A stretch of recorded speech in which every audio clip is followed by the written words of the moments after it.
하나님의 말씀은 요한복음 14장 15절에서 26절까지 교독했습니다. 요한복음 14장 15절 너희가 나를 사랑하면 나의 계명을 지키리라.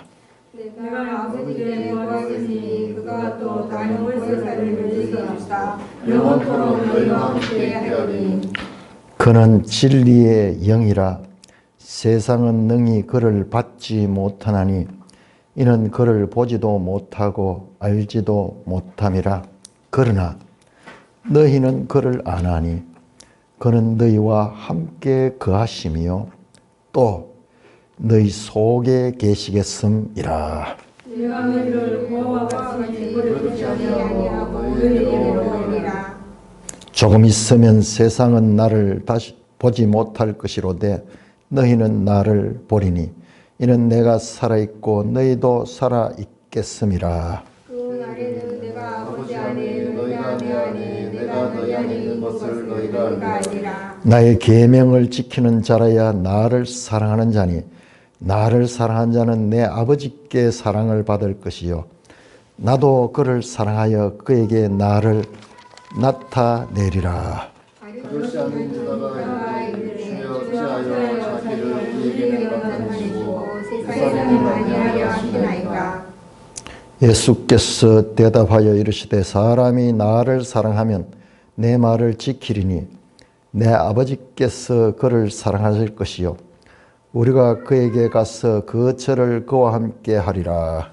나를 사랑하지 아니하는 자는 내 말을 지키지 아니하나니 너희가 듣는 말은 내 말이 아니요 나를 보내신 아버지의 말씀이니라. 내가 아직 너희와 함께 있어서 이 말을 너희에게 하였거니와 보혜사 곧 아버지께서 내 이름으로 보내실 성령 그가 너희에게 모든 것을 가르치고 내가 너희에게 말한 모든 것을 생각나게 하리라.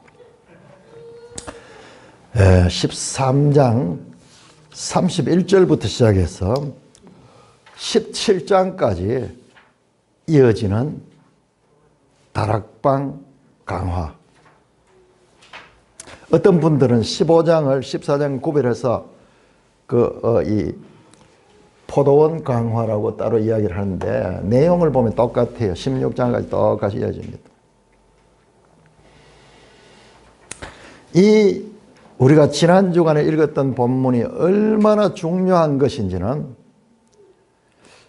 늘 읽는 성경 구절 본문이니까는 동일한 것 같지만 성경 아는 사람들은 이 부분이 너무나 중요하다.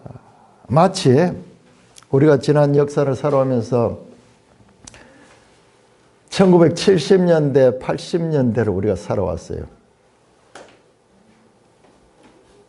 그때 시골도 그렇고 온데도 새마을 운동하고 그다음에 학교에도 가도 그렇고 반공, 멸공, 교련복 입고 학교 가도 군인들 같이 학교 안에서 군사 훈련 받고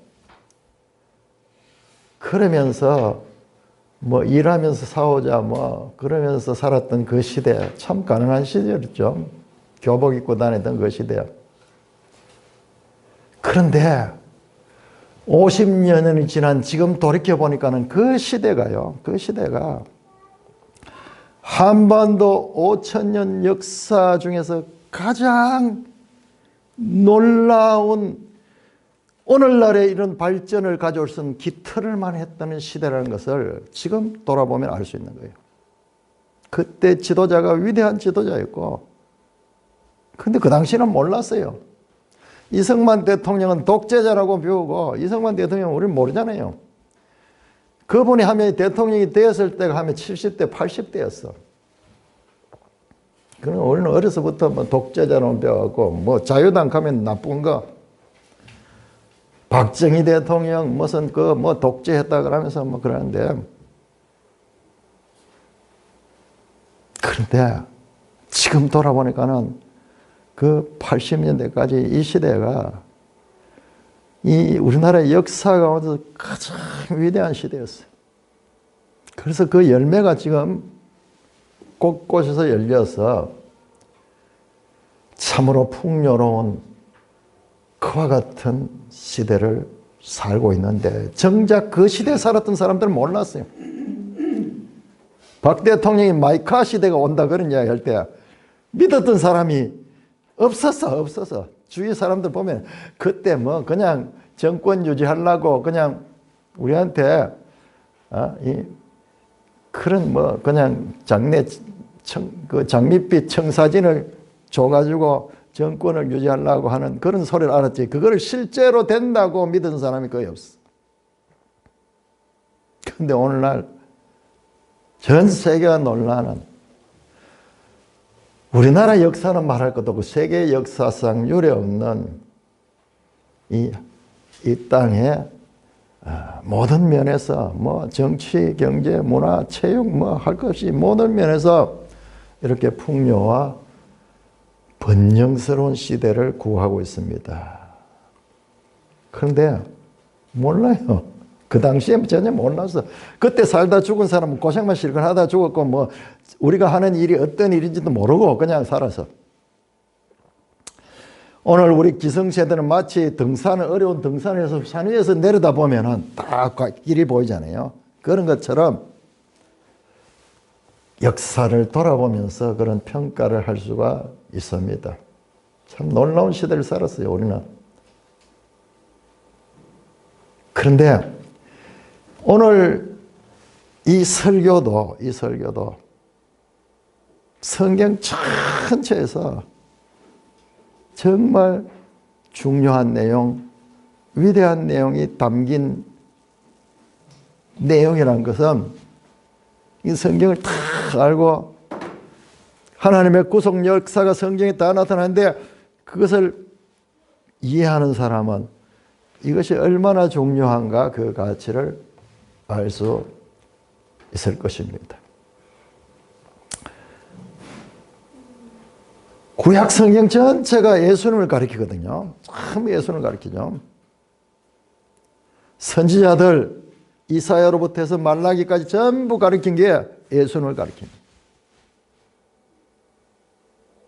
그런데 그 예수님이 오신 것이 복음서예요. 복음서.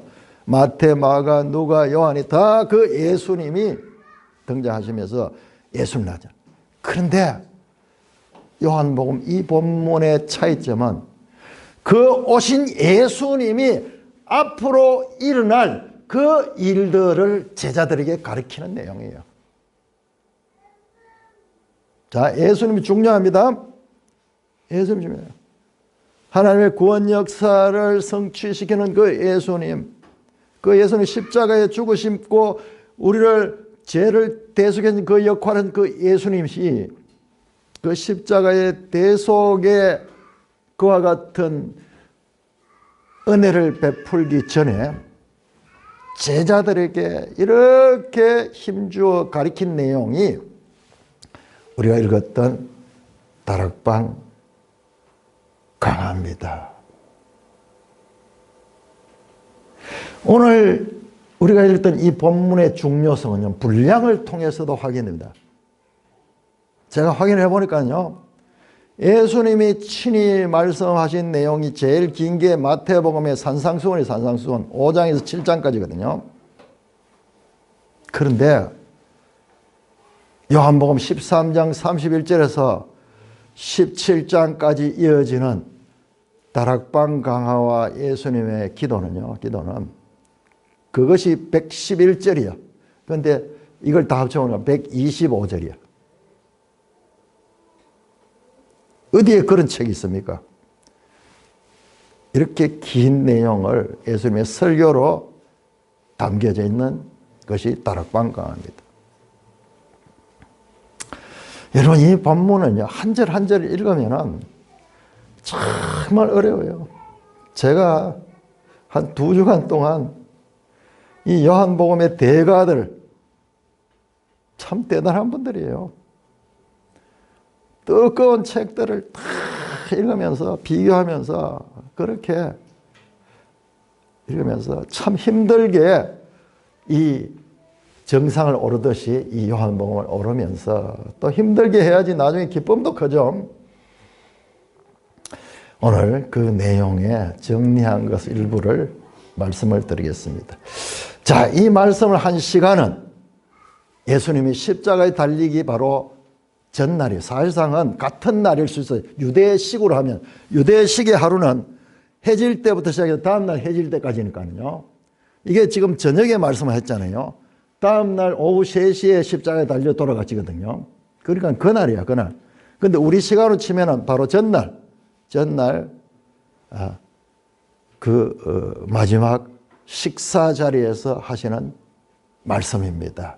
자, 우리 한번 볼까요? 13장 19절 한번 볼까요? 13장 19절. 여러분, 그냥 읽으면은 모르는데요. 자세히 비교해서 살펴보면은 정확한 이야기를 하고 있어. 그런데 그냥 읽으면은 이게 정확한 이야기인지 뭔지 이야기했다 저 이야기해갖고 막 정리가 잘 안 돼. 자, 13장 19절을 보시면은 13장 19절 같이 한번 읽을까요? 시작. 지금부터 일이 일어나기 전에 미리 너에게 일러두면 일이 일어날 때 내가 그인 줄 너희가 믿게 하리라. 내일 돌아가시는데요. 그 사건이 일어나는 거예요. 이제 예수님이 십자가에 달려 죽으시는 사건이 일어나는 거예요. 그런데 제자들 그 일이 일어났을 적에 이런 지식이 없으면은 다 흩어질 거 아닙니까? 그런데 오히려 미리 말씀 예언을 하시니까는 그거를 보고 그 일이 일어날 적에 예수님을 더 믿게 하려고 지금 이 긴 말씀을 하신 거예요. 자, 14장 29절도 한번 볼까요? 14장 29절. 이제 일이 일어나기 전에 너에게 말한 것은 일이 일어날 때 너희로 믿게 하리라. 예수님의 이 긴 가르침은요, 제자들 지금 못 알아들어요. 계속 동문서답하거든요. 제자들 여기에 베드로가 등장하고 도마도 등장하고 빌립도 등장하고 또 가롯 유다 말고 딴 유다도 등장하고 계속 질문하는데 핀트가 안 맞아요. 그런데 예수님이 말씀하신 그 일이 일어날 적에 예수님의 가르침을 통해서 그 예수님을 더욱더 믿게 했다. 16장 4절도 이렇게 말합니다. 오직 너에게 이 말을 한 것은, 이제 16장의 마지막 결론적으로 제자들에 대한 가르침은 16장까지고요. 17장은 예수님의 기도예요. 예수님의 기도입니다. 그런데 그 16장에서도 오직 너에게 이 말을 한 것은 너희로 그 때를 당하면 내가 너에게 말한 이것을 기억나게 하리라. 그 때가 됐을 때 예수님이 십자가에 죽으실 적에 바로 이게 예수님이 하신 말씀대로 이루어졌구나. 더욱더 믿음을 가질 수 있는 그와 같은 교육적인 목적을 가지고 이 말씀했습니다. 장소는 본문에는 안 나옵니다. 다른 동간복음은 마가의 다락방, 사도행전에 나오죠. 마가의 다락방, 마가 집이 부자였던 모양이에요. 그래서 2층에 많은 사람들이 모일 수 있는 그런 공간이 있습니다. 이 말씀을 듣는 청중은 누구냐 그러면 11 제자입니다. 일반 대중이 아니에요. 지금 그 이전에는 일반 대중을 상대로 계속 말씀하시고 표적을 행했지만은 13장 이후에는 아니에요. 12제자 가운데 유다는 지금 빠져나가 버리고 11 제자만 집중적으로 가르쳤던 말씀입니다. 13장 1절에 보면은 예수님께서 세상에 있는 자기 사람들을 사랑하시되 끝까지 사랑하라. 이게 사랑으로서 하는 거, 제자들에게. 자기 사람들. 17장 6절에 보면 세상 중에 내게 주신 사람들에게 내가 아버지의 이름을 나타냈습니다. 집중적으로 자기 사람들, 아주 소그룹의 자신의 11 제자들을 지금 가르치는 내용이다. 주제는 뭐냐? 주제는 예수님의 떠나심과 그 다음에 다시 오심이에요. 오심. 떠나심과 다시 오심인데, 떠나시는 것은 다 보면요, 예수님이에요. 예수님 한 분이 떠나요. 네, 이 구절을 다 찾아놨는데, 자, 가는 거는 다 예수님. 내가 아버지께 갑니다. 그러면서 내가 이 처소를 예비하러 간다. 17장까지 딱 가는 거예요, 예수님. 근데 오시는 분이 좀 복잡해요. 오시는 분이 오늘 우리가 읽었던 내용을 보시면은, 오늘 읽었던 내용들을 보면은 오시는 분이 누구냐? 15절 보시면 15절, 14장 15절 보시면은 16절에 보니까는 보혜사가 온다. 그런데 보혜사가 어떤 보혜사냐? 다른 보혜사입니다. 다른 보혜사.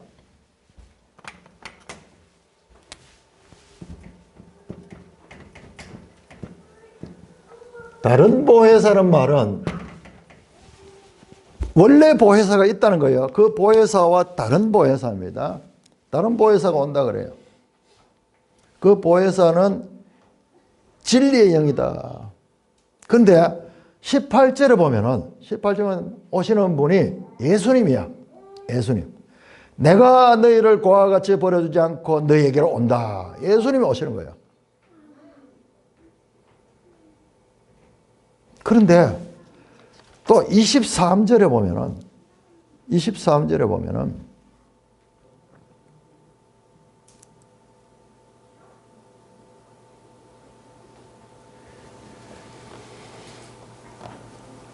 내 아버지께서 그를 사랑하실 거죠. 우리가 그에게로 간다. 우리가 그에게 가서 그처럼 간다. 우리는 누구냐 그러면은 예수님과 성부 하나님.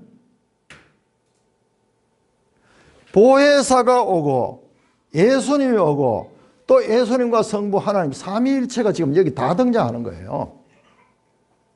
그러니까 이게 도대체 누가 온다는 말이냐 헷갈리는데, 근데 여러분 보세요. 자, 이 구조가 이렇게 구성이 됐어요. 보혜사에서 보혜사로 끝나요. 보혜사. 자, 여기 26절이고 이게 16절. 14장 16절에 보혜사가 온다. 16장 26절에 14장 26절에 또 보혜사 온다. 그 안에 예수님이 있고 그 다음에 성부 하나님 계시. 하나님 여러 데 있어. 참 우리가 늘 이야기하는 교차 대구 구조, 인크루즈 구조로 보면은 요 보혜사 안에 여기 들어있어. 평소에 이 공부를 계속 제가 이 구조를 이야기하면 성경은 이 구조를 못하면요 이해가 안 돼요. 왜냐면 이건 도저히 안 돼. 누가 온다는 말이야 도대체. 근데 그래서 이 부분을 주장들이 학자들도 많이 다르고 이런데 이걸 이런 구조로 보면요 삼위일체 하나님이 오시는 거예요. 여러분 삼위일체라는 말이 뭐예요? 세 분이지만 하나야. 사야분이지만 하나야. 아니 그게 어떻게 가능하냐? 그게 하나님께는 가능한 거야. 우리는 이해할 수 있는 영역이 아니에요. 초월적인 시간과 공간을 초월했던 하나님의 존재 방식이 삼위일체야. 자, 두 번째 예수님이 떠나가심에 대한 이야기가 16장에 또 나옵니다. 16장 쭉 나오죠. 그런데 16장 전에 15장 26절부터 보시면은 15장 26절부터 보면은 여기에는 15장 26절 보면 내가 아버지께부터 너에게 보낼 보혜사 곧 아버지께부터 나오시는 진리의 성령, 다시 또 보혜사 성령 이야기 나와요. 자, 여기서부터 해서는 16장 보세요. 16장 7절에 보시면은 내가 떠나가지 않으면 보혜사가 너희로 오시지 아니할 것이다. 내가 가면 그를 너희에게 보낼 것이다. 그 다음에 13절에 보면은 그러나 진리의 성령이 오시면, 이게 보혜사 앞에 설명해 보혜사가 진리의 성령이라고 그랬거든요. 진리의 성령이 오신다. 이번에는 두 번째 말씀한 데는 성령만 이야기해요. 예수님과 아버지 이야기 없어요. 그래서 14장, 15장, 16장 전체를 보면은 보혜사만 오시는 거예요. 보혜사만. 그러면 뭐냐? 이 내용은 뭐냐? 바로 제가 얘기한 삼위일체의 존재 방식에 대한 이해가 없으면은 이게 수용을 못하는 거예요. 그러니까 우리가 믿는 것은요, 그 하나님을 믿는 거예요. 그러니까 하나님은 삼위일체로 존재하시는 거예요. 그래서 이것이 비록 예수님이 오고 하나님 온다 그러지만 보혜사가 오시면은 보혜사는 삼위일체 하나님이니까는 같이 오시는 것으로 두 번째 가르침에는 명확하게 드러납니다. 가시는 분은 예수님이시고 오시는 분은 삼위일체 하나님 가운데 성령 보혜사 성령이십니다.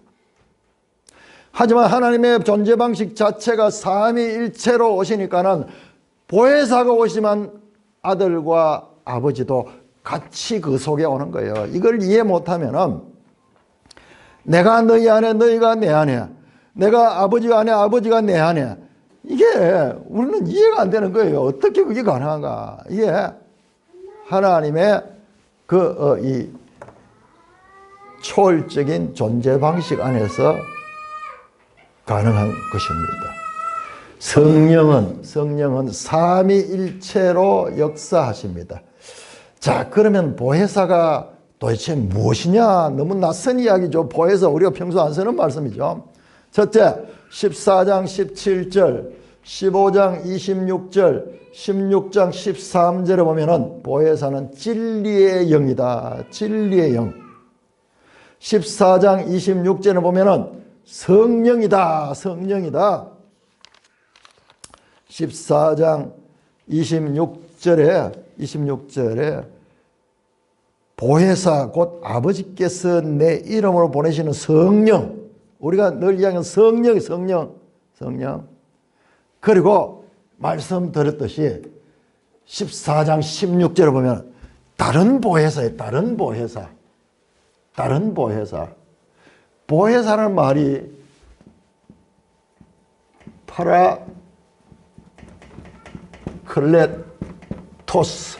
파라클레토스라는 원어입니다.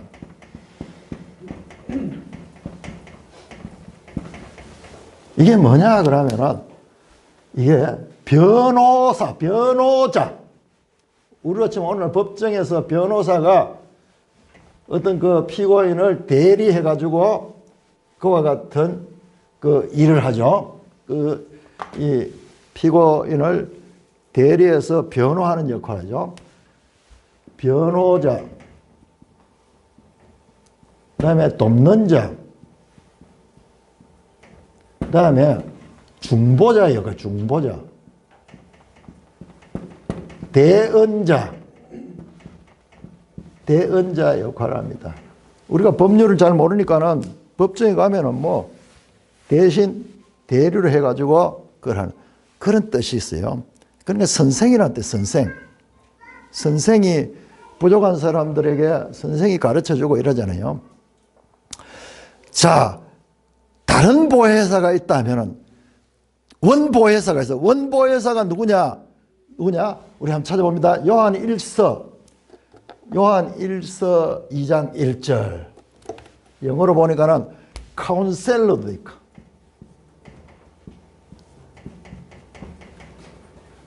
help.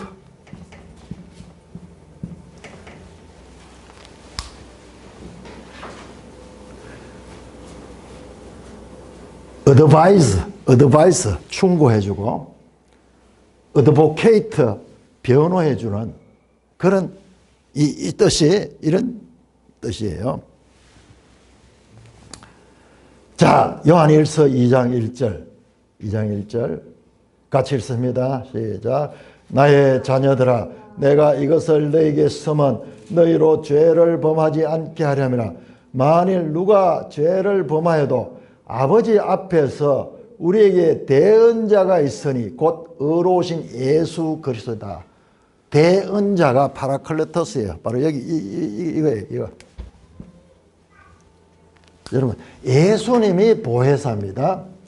그래서 제가 계속 요한복음에 나오는 선생의 예수, 제자들을 가리키고 그 하는 이 디다스칼로스 또는 랍비, 선생이거든요. 선생. 예수님이 파라클레토스예요. 예수님이 보혜사예요. 여기 분명히 나오잖아요. 요 대언자라고 번역을 해보면 이걸 보혜사라고 번역하면 우리가 이해할 수 있는데 쉬운데 대언자라고 저는 보혜사로 하니까 이건 딴말 같은데 그러니까 원어를 공부를 안 하면 모르는 거예요. 같은 말이에요. 그래서 성령을 이야기할 때 다른 보혜사라고 했는 이유가 바로 그것 때문이에요. 예수님의 역할과 같은 역할을 하는 다른 보혜사가 예수님 가신 다음에 오신다는 것입니다. 영상 한번 떼어주시기 바랍니다. 저기 유지원 형제님 영상 설교 안에 있는 영상을 자 여러분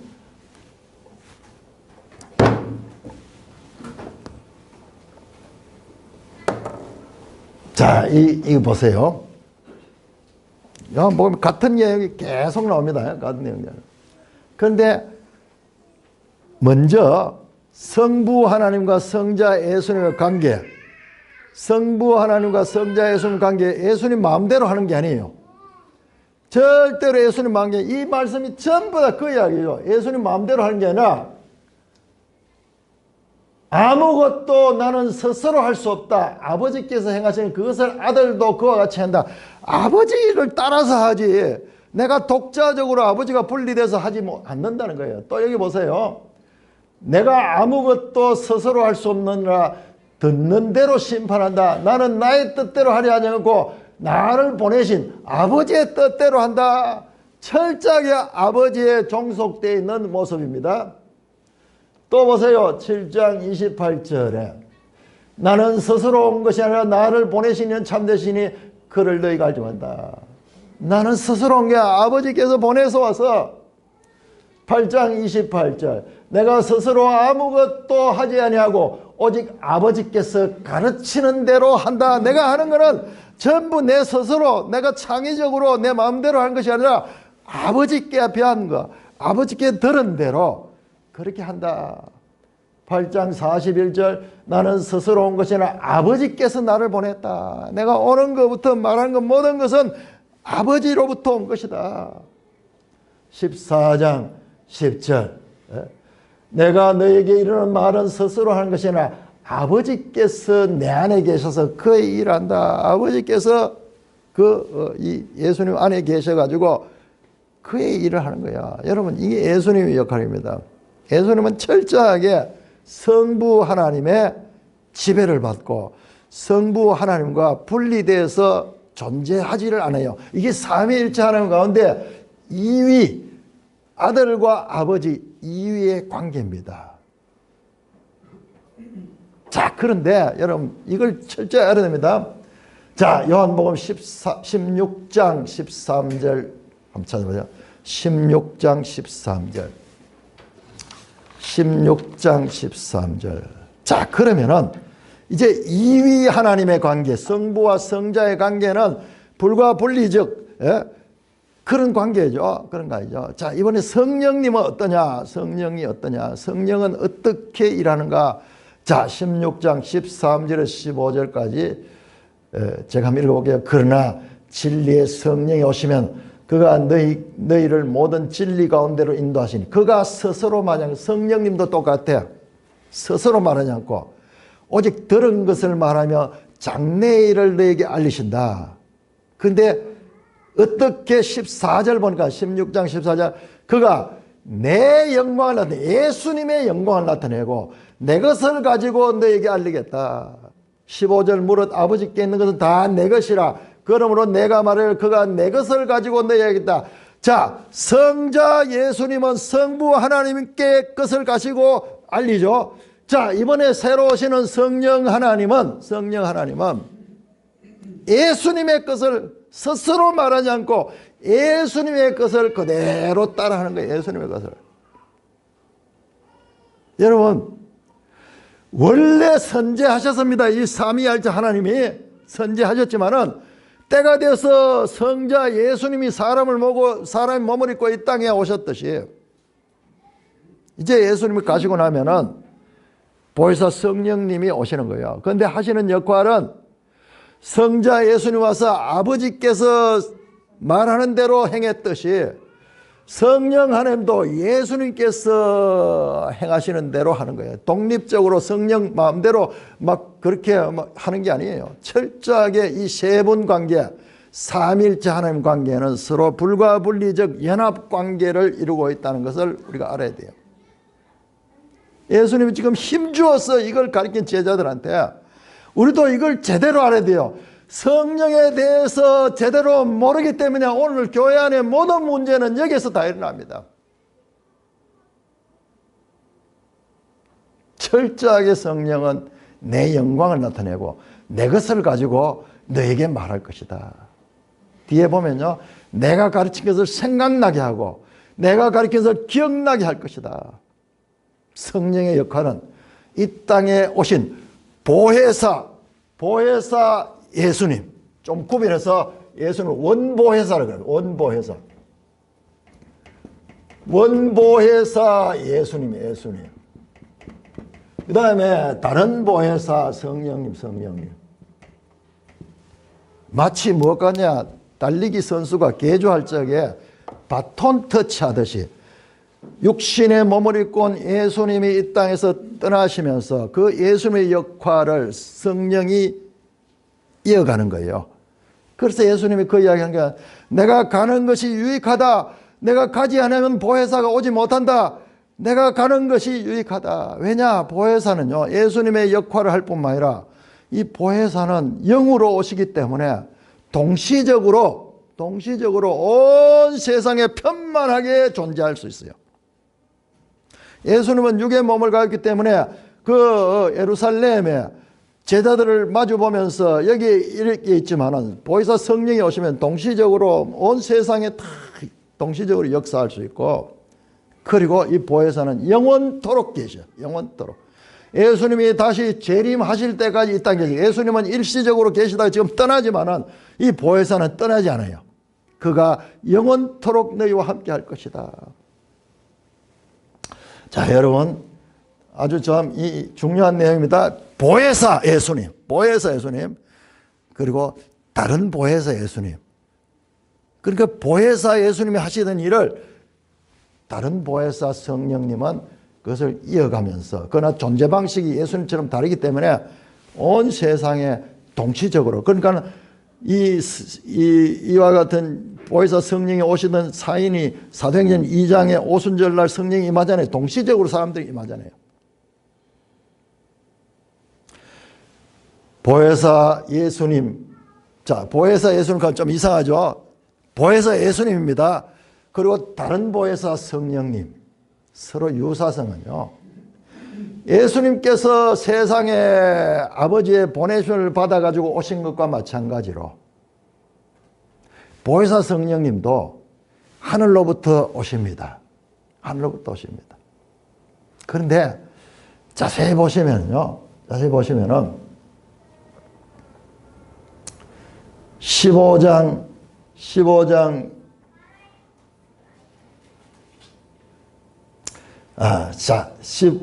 26절 한번 보세요.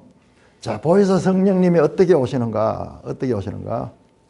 예수님은 계속 말했죠. 나는 아버지께서 내게 보내서 내가 왔다. 그런데 15장 26절 보면요, 보혜사 성령님이 올 때는 어떻게 오느냐? 내가 아버지께로부터 너에게 보낼 보혜사, 곧 아버지께로부터 나오시는 진리의 성령님이 오신다. 자, 예수님, 내가 아버지께로부터 나오는 그 성령님, 그러니까 예수님도 포함이 되고 아버지도 포함이 돼요. 자, 이게 무슨 말이냐? 14장 16절. 자, 보혜사 성령이 오는 방식을 지금 말씀합니다. 14장 16절. 자, 여기서도 비슷한 말씀합니다. 내가, 예수님이 아버지께 구하겠으니, 그가, 아버지입니다. 그가, 하나님 아버지가 또 다른 보혜사를 너에게 보내줘서 영원토록 너희와 함께해라. 이 보혜사는 영원토록 너희와 함께 있는 거예요. 너희 속에 있다고 말해요. 너희 속에 내주한다고 말해요. 너희가 함께 있을 뿐만 아니라 너희 속에 거하실 것이다. 보혜사 성령이 오는 것은 아버지와 아들의 연합이에요. 아들 예수님이 성천하셔서 아버지께 요구하시는 거예요. 그러니까 아버지께서 그 아들을 통하여 이 성령을 보내주는 거예요. 그러니까 이 성령 하나님이 오실 때는 삼위일체적 역할인 거예요. 여러분, 우리가 삼위일체라는 말을 쓰지만요, 이 교회사에서 성경에 안 나오는 이야기잖아요. 그래서 교회사에서 이 삼위일체를 정리하는데 엄청난 논쟁들이 있고요.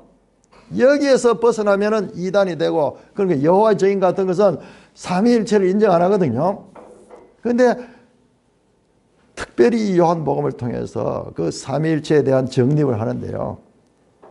이게 정리가 되니까는 이런 말씀도 이해가 되는 거예요. 자, 보혜사 성령이 오시는데, 예수님이 가신 다음에 오시는데, 오시는 방법은 예수님이 가셔서 그 아버지께 구하는 거예요. 보혜사 성령을 보내주십시오. 그러면은 아버지께서 예수님을 통해서 보여주신다는 거예요. 정확하게 지금 그 말씀입니다. 자, 그러면은 과연 그것이 어떻게 성취됐는가 한번 보겠습니다. 사도행전 1장 합쳐. 사도행전 1장. 여러분, 성경이 얼마나 정확하게 기록된지 몰라요. 그런데 우리가 이걸 정확하게 모르니까는 막 무슨 이야기인지 무품해 보이는 거예요. 그러니까 금을 찾듯이, 은을 찾듯이, 감추인 보화를 찾듯이 이 말씀을요, 이 세상에 어떠한 이 우리가 물질을 얻기 위해서 얼마나 노력합니까? 연구합니까? 그렇듯이 이 하나님의 말씀도 그런 우리의 노력이 들어가야지 그 비밀이 열어져요. 그냥 아무 때나 되는 게 아니에요. 자, 사도행전 1장 4절 5절 사도와 함께 모이사 그들에게 분부하여 예루살렘을 떠나지 말고 내게 들은 바 아버지께서 약속하신 것을 기다리라. 예수님 부활하셔가지고 제자들에게 내게 들은 바, 지금 이야기야. 지금 여기 가르쳤잖아요. 지금 내가 뭐라고 하느냐, 아버지께서 약속하신 기다리라. 아버지께서 약속하신 것, 바로 보혜사 성령을 보내준다는 거예요. 그러면서 5절에 보세요. 요한은 물로 세례를 베푸는 너희는 맨날이 못돼. 어떻게? 성령으로 세례를 받는다. 성령 세례를 받는 거예요. 맨날이 못돼요. 바로 오순절 바로 눈앞에 두고 지금 이 이야기 나오는 거예요. 성령 세례 받는다. 성령 세례가 뭐예요? 마치 우리 물 세례가 어떻게 물속에 온몸이 훅 잠겼다가 올라오다시 성령이 확 내려가 온몸을 적시는 거예요. 성령으로 세례를 받아요. 자, 사도행전 2장 1절을 보시면 오신절날이 이미 이르매 성령이 쫙 내려오잖아요. 이때는 여러분 이 순간은요 엄청난 장면. 2장 1절 2장이면은 바로 이제 예수님이 떠나가시고 성령의 시대가 시작되는 사인인 거예요. 사인. 그게 모인 사람들 앞에 성령이 불의 혀같이 각 사람이나 보이게 임해서 보이게. 자, 그때 베드로가요 일었습니다. 베드로가 일어서서 그 모인 사람, 오순절날 모인 흩어져 있던 그 디아스포라 유대인들을 비롯해가지고 전 사람들이 예루살렘 모여 있는데 그때 이런 역사가 일어나는 거예요. 그래서 온 세상에 지금 큰 일이 나가지고 막 그때 베드로가 일어났어요. 베드로는 그날 이렇게 변화받았을까요? 아니에요. 여러분, 제자들은요, 요한복음 20장에 보면은 제자들이 먼저 성령을 받습니다. 20장 22절인가 보시면은 예수님께서 나타나서 제자들에게 나타나서 성령을 받으라 그러면서 후 불어넣을 때 있어요. 그때 이미 성령을 받았어요. 그때 변화받았어요. 성령이 임하니까요. 성령이 선생으로 파라클레토스로 와가지고 예수님에게 관한 것을 예수님이 가르치는 걸 다 이해하고 예수님의 가르친 강조점을 바로 이해하고 가르치기 시작하는 거예요. 그래서 그게 사도행전 2장의 베드로의 설교가 바로 그 상태예요. 그러면서 놀랍게도 구약 성경 시편과 요엘서와 그리고 이 구약 성경 이 시편 110편, 16편 이런 걸 인용하면서 예수 사건을 해석하고 그날 일어났던 오순절 사건을 해석합니다. 자, 22장 33절 보세요. 사도행전 2장 34절. 불과 수십일 전에 예수님이 십자가에 처형당했던 그 이야기가 예수님은 죽음으로 끝나지 않고 부활하셨다 하면서 예수님에 대해서 설명하면서 성령에 대해서 이야기하는데 2장 33절 같이 읽습니다. 시작. 하나님이 오른손으로 예수를 높이시며 그가 약속하신 성령을 아버지께 받아서 너희가 보고 듣는 이것을 부어주셨느니라. 여러분 이 말씀을 제가 얼마나 많이 인용했어요. 그런데 오늘 보세요. 너무 감격적이에요. 지금 요한복음에서 말했듯이 아버지께 받아서 아버지께로부터 나오는 그 성령을 아들이 받아서 보내주는 거예요. 성부, 성자, 성령이 연합해서 지금 일하는 거예요. 지금 그 이야기잖아요. 하나님이 오른손으로 예수를 높이 예수님의 성천을 이야기합니다. 십자가와 부활과 성천 여기 다 포함이 됩니다. 십자가 달릴 때 높이 달렸었죠. 그때 시작해서 다시 죽음에서 부활하실 때 다시 높였죠. 그 다음에 정말 성천하실까지 십자가와 죽음과 부활. 그래서 요한복음은 이 십자가 사건을 영광의 때라 하는 거예요. 영광의 때. 영광이 시작되는 때죠. 그래서 보좌 우편에서 예수님이 그가 약속하신 성령을 누구에게? 아버지 성부 아버지께 받아가지고 너희가 보고 듣는 이것 오순절 성령을 부어주셨다. 그가 부어주셨다. 성령 세례를 베풀어 준 거예요.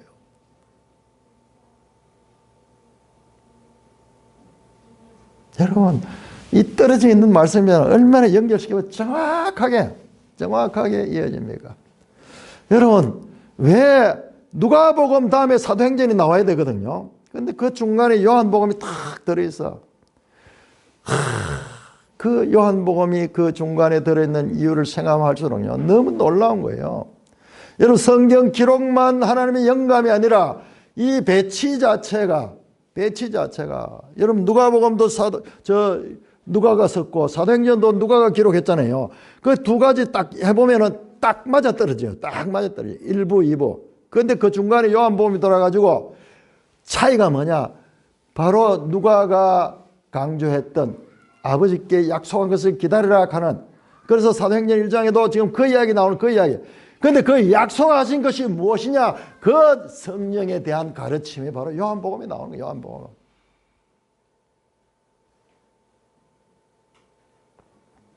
성령을 받은 후 베드로 사도는 정확하게 예수 사건의 구속사적인 의미를 바르게 알고 지금 설명하고 있는 것입니다. 여러분 이 다락방에서 배웠던 것이 다 정리가 되는 거예요. 그래서 정확하게 지금 해석해 주고 있는 거예요. 성자와 성부 하나님과의 연합관계, 성자와 성령님 하나님과의 연합관계, 삼위일체적 관계. 따라서 성령의 사역은 성부 성자와 불가분리적 관계에 있다. 여러분 이것을 우리에게 가르치고 있습니다.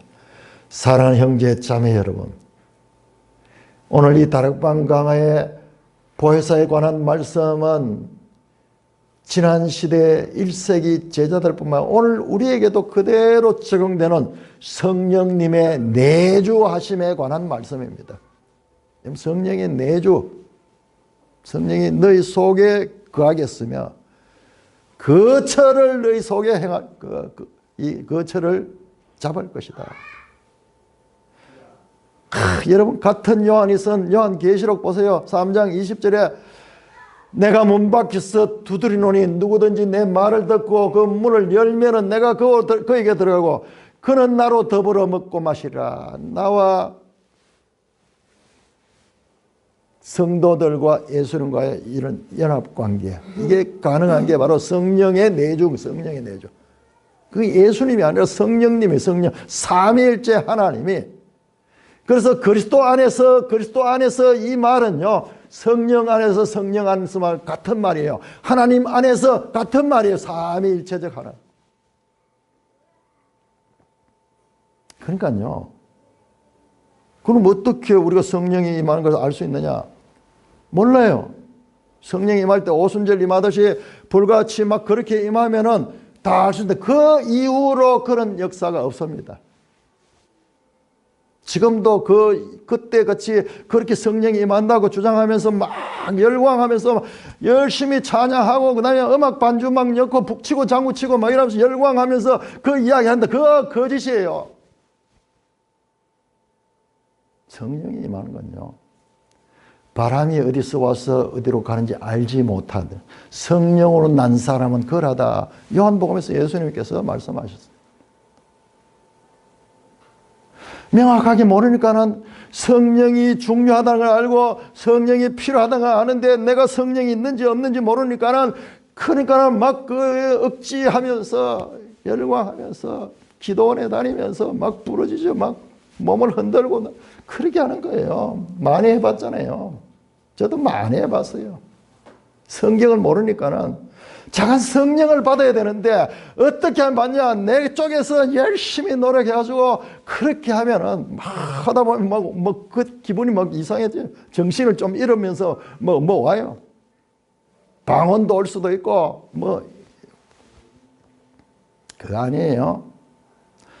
그러니까 성령을 제대로 모르니까는 이와 같이 삼위일체 하나님과 함께 역사하시고 특별히 예수님의 말씀으로 역사하는 게 성령인데 성령을 모르니까요. 세상의 모든 종교에 신적 합일 사상이 있어요. 똑같잖아요. 내가 너 안에 너가 내 안에. 아버지와 아들의 존재 방식처럼 아들이 성도들 안에 임하는 그리고 신이 우리 속에도 합일됐잖아요. 합일. 그런데 이게 예수님의 가르침뿐만 아니라 불교에도 있고 천주교에 말할 수 없이 많고요. 이게 종교마다 다 있습니다. 신적 합일 사상, 무아지경에 들어가고 신비주의 들어가고 그래서 영적인 황홀경을 느끼는 이런 신적 체험이 종교마다 다 있어요. 그거 아닙니다. 그거 아닙니다. 그런데 오늘날 교회 안에 천주교에서 이게 강하게 나타납니다. 우리가 말씀을 깨닫고 종교개혁을 이룰 때 종교개혁을 일으켜서 이와 같은 개혁교회가 말씀 중심으로 나갈 적에 천주교는 반대로 영성훈련을 하면서 이 영성 중심으로 나왔어요. 그래서 신비주의 마리아 나타나고 뭐 이러면서 유사기독교예요. 그거는 유사기독교입니다. 뭐 자기들 설명하는 거 보면요, 뭐 비슷비슷하게 다 말은 만들네요. 아닌 건 아닌 거예요. 우리가 성경에 명확한 기준이 없으면은 그들로부터 오늘날 그 캐토릭 사상이 WCC, 뭐 NCCK, 그 다음에 WEA, 무슨 로잔대 이런 데까지 다 밀려 들어와 있는 거예요. 성령에 대해서 제대로 모르니까는. 성경 읽기는 어려워도 이런 집회에 참여하면 몸이 뜨거워지는 것 같고 강력한 체험이 있는 것 같고 그렇기 때문에 사람들이 성령 체험을 위해서라면요 힘을 써서 참여하는 거예요. 순복음 교회에 많은 사람이 몰리는 것도 이와 같은 현상의 다름이 아닙니다. 그러나 오늘 우리가 보았듯이 그리스도 없는 성령의 사역은 없습니다. 오히려요 그것은 악령의 사역입니다. 여러분 바울이 말씀하잖아요. 데살로니가에서 악한 영들이 어떻게 기적과 능력 행함으로 임한다고 가르쳐요.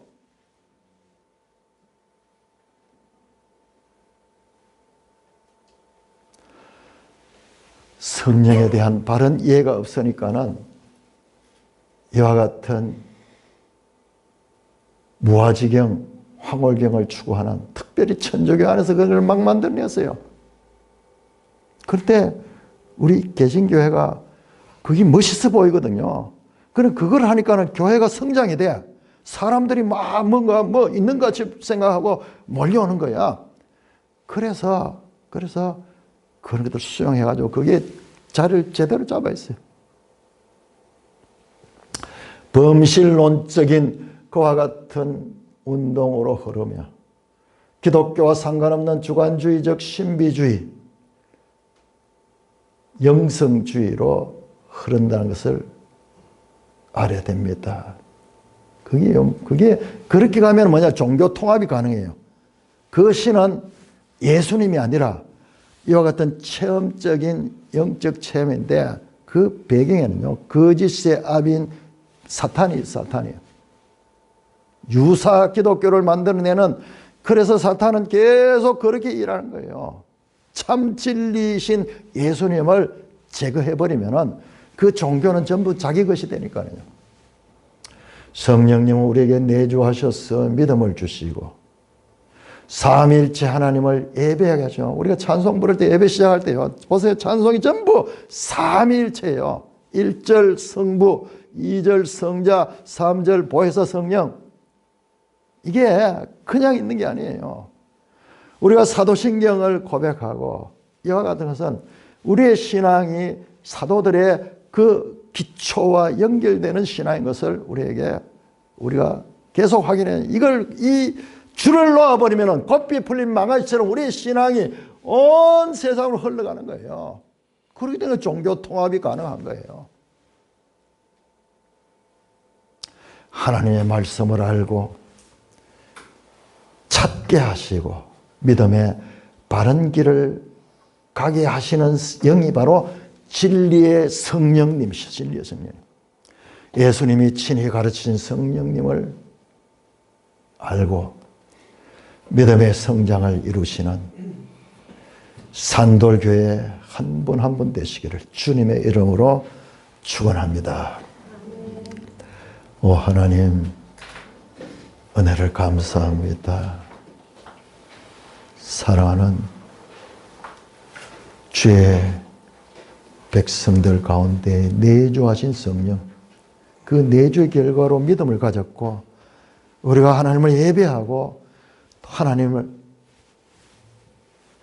기쁘게 찬양하며 그 하나님을 위하여 우리의 물질을 드리고 우리의 정성을 드리고 자녀들에게도 그것을 가르치며 이와 같이 우리의 헌신이 우리 속에 내주하시는 성령님의 역사하심을 인하여인 것을 알게 하시고 다른 영, 다른 예수, 다른 복음이 아니라 예수님께서 가르치시고 사도 바울이 우리에게 풀어서 가르쳐주시는 바른 진리 위에 영원한 생명을 얻는 교회 되게 하여 주시옵소서. 예수님 이름으로 감사하며 기도드리옵나이다. 아멘.